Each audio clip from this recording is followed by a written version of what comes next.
Good morning student. हम पढ़ रहे थे हमारी पाठ्य पुस्तक ज्ञानोदय कक्षा 5 का 20वां अध्याय, जिसका नाम था गुरु द्रोण। इस अध्याय में हमने अब तक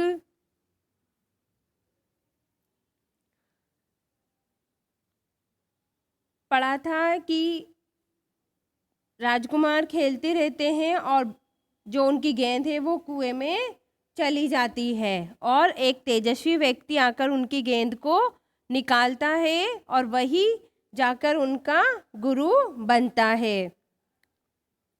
इसके बाद हम आगे का अध्याय कब पढ़ेंगे?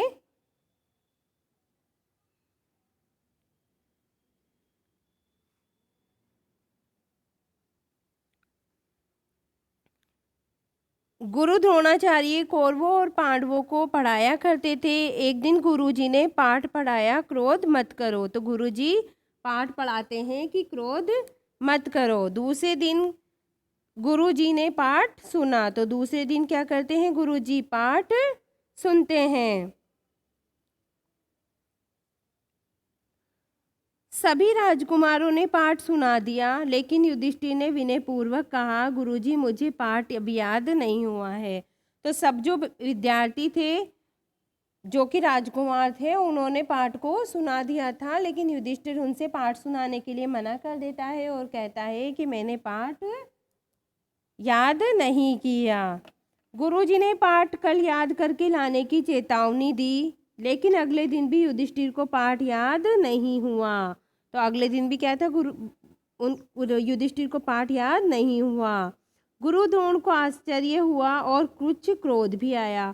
तो गुरु द्रोणाचार्य जो थे, उनको क्रोध आता है युधिष्ठिर पर, लेकिन उन्होंने कुछ नहीं कहा। इसी प्रकार 2-3 दिन और निकल गए। युधिष्ठिर आके मना कर देता कि मैंने पाठ याद नहीं किया। गुरु द्रोण को बहुत क्रोध आया। उन्होंने डंडा उठा लिया और उसे पीटने लगे। तो गुरु द्रोणाचार्य थे, वो ये सुन सुनकर परेशान हो गए कि युधिष्ठिर को पाठ याद नहीं हुआ। तो अंत में परेशान होकर उन्होंने डंडा उठा लिया और वे युधिष्ठिर को पीटने लग गए। वे ऐसे मंदबुद्धि छात्र से बुरी तरह उब चुके थे, तो उन्हें लगता था कि युधिष्ठिर क्या है? मंदबुद्धि है। तो वो इस चीज से उब चुके थे। गुरुजी ने कई डंडे युधिष्ठिर पर बरसा दिए, लेकिन युधिष्ठिर बड़े शांत भाव से इस पिटाई को सहन करते रहे। तो युधिष्ठिर बिल्कुल शांत होकर पिटाई खाते रहे। जब काफ़ी देर हो गई, क्रोध नहीं आया, तो युधिष्ठिर ने बड़े शांत भाव से कहा, हाँ गुरुजी, अब पाठ याद हो गया है। तो युधिष्ठिर जब पिटता रहा और उसे बिल्कुल भी क्रोध नहीं आया गुरुजी के मारने पर, तो फिर उसने अचानक से गुरुजी से कहा कि गुरुजी, अब मुझे पाठ याद हो गया है। तो द्रोणाचार्य पूछते हैं, क्यों, अब कैसे पाठ याद हो गया? गुरु द्रोण ने क्रोध में कहा। तो फिर युधिष्ठिर बोलता है, गुरुदेव, आप मुझ पर डंडे बरसा रहे थे और मैं प्रयत्न कर रहा था कि मुझे क्रोध न आए। अंत में मैं अपने क्रोध पर काबू पाने में सफल हो गया।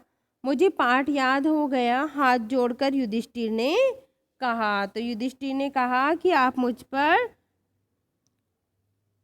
डंडे बरसा रहे थे और मैं क्या कर रहा था? अपने क्रोध को काबू पाने के लिए प्रयत्न कर रहा था, और अंत में मैंने क्या कर लिया? अपने क्रोध पर काबू पा लिया। तो इस चीज़ से मुझे ये लगा कि अब मैंने पाठ याद कर लिया है।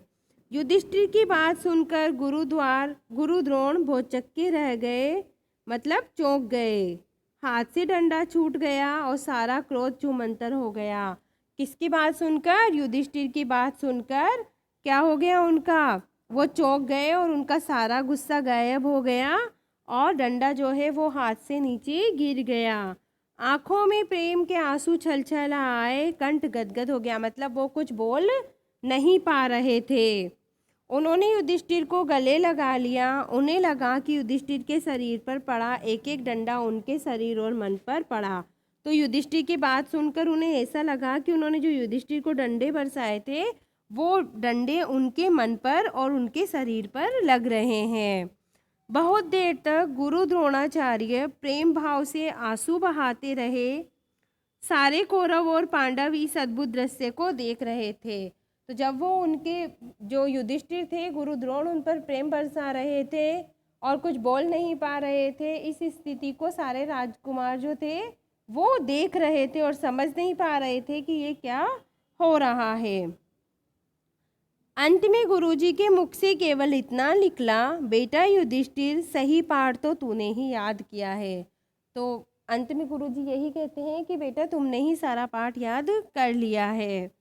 सत्य और धर्म की रक्षा करता हुआ तू इतिहास में अमर होगा और मेरा आशीर्वाद सदा तेरे साथ रहेगा। यह आशीर्वाद गुरुजी किसे देते हैं?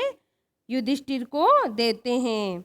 बच्चों, यह केवल एक घटना ही नहीं है, हमारे जीवन को आगे बढ़ाने का एक मार्ग है।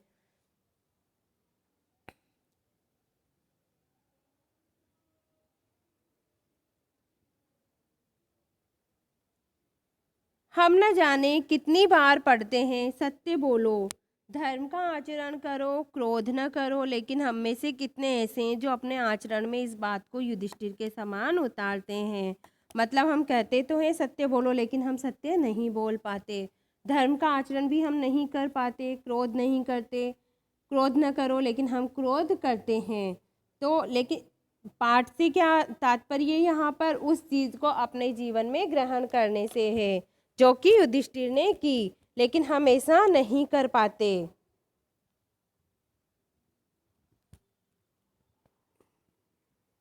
लेकिन हम में से कितने ऐसे हैं जो अपने आचरण में इस पाठ को युधिष्ठिर के समान उतारते हैं। केवल कहने से या पढ़ लिख लेने से कोई व्यक्ति महान नहीं बन जाता। अपने स्वभाव को, अपने आचरण को धर्म के अनुसार ढालना बड़ी बात है। संसार का प्रत्येक महापुरुष आदर्शों को जीवन में अपनाकर ही महान बना है। संसार का प्रत्येक महापुरुष आदर्शों को जीवन में अपनाकर ही महान बना है। बच्चों, तुम भी युधिष्ठिर की तरह पाठ को अपने जीवन में अपनाना सीखो।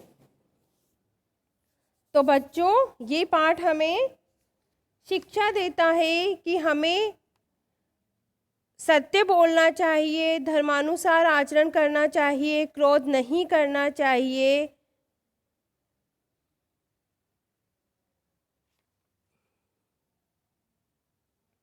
और अपने स्वभाव को हमें अपने जीवन में धर्म के अनुसार काम में लेना चाहिए। पांडवों को हमेशा सत्य के लिए ही जाना जाता है और समर्पण, प्रेम और दृढ़ता का पाठ पढ़ाते हुए इस अध्याय में हमें क्रोध नहीं करने की शिक्षा मिलती है। तो इस पाठ में कुरु राजकुमार मैदान में खेल रहे होते हैं। उसी क्रम में उनकी गेंद कुएं में चली जाती है, सभी परेशान हो जाते हैं। उसी समय उन्हें एक तेजस्वी पुरुष अर्थात द्रोण दिखाई देते हैं। सभी राजकुमार सामूहिक रूप से उनसे गेंद निकाल लेने की प्रार्थना करते हैं। गुरु द्रोण अपनी धनुर्विद्या के बल पर पल भर में ही गेंद को बाहर निकाल देते हैं। उनका यही पराक्रम उन्हें कुरु राजकुमारों का गुरु बना देता है। अब वे राजकुमारों को पढ़ाते थे। एक दिन उन्होंने सभी को पाठ पढ़ाया कि क्रोध मत करो। दूसरे दिन गुरुजी ने सभी से पाठ सुना, परंतु युधिष्ठिर ने विनयपूर्वक कहा कि मुझे पाठ याद नहीं हुआ है। गुरुजी ने उन्हें 2-3 दिन तक मोहलत दी, परंतु फिर भी याद नहीं होने पर दंड स्वरूप उन्होंने युधिष्ठिर को पीटना शुरू कर दिया। युधिष्ठिर शांत भाव से पिटते रहे। जब काफ़ी देर हो गई और युधिष्ठिर को क्रोध नहीं आया तो उन्होंने बड़े शांत भाव से पाठ याद होना स्वीकार किया। गुरुजी ने क्रोध में पूछा, पाठ अब कैसे याद हो गया? तो युधिष्ठिर ने अत्यंत विनम्र भाव से कहा, गुरुजी, जब आप मुझ पर डंडे बरसा रहे थे तो मैं अपना क्रोध रोकने का प्रयत्न कर रहा था और अंत में मैंने अपने क्रोध पर काबू पा लिया और पाठ याद हो गया। उनकी बात सुनकर गुरुजी आश्चर्यचकित हो गए। वे गदगद होकर बोले कि युधिष्ठिर, सही पाठ तो तुमने ही याद किया है। गुरु द्रोण को अपने किए पर बहुत पछतावा हुआ। तो बच्चों, इसके बाद हमारे शब्दार्थ आते हैं। पहला शब्द है जमघट। जमघट होता है समूह।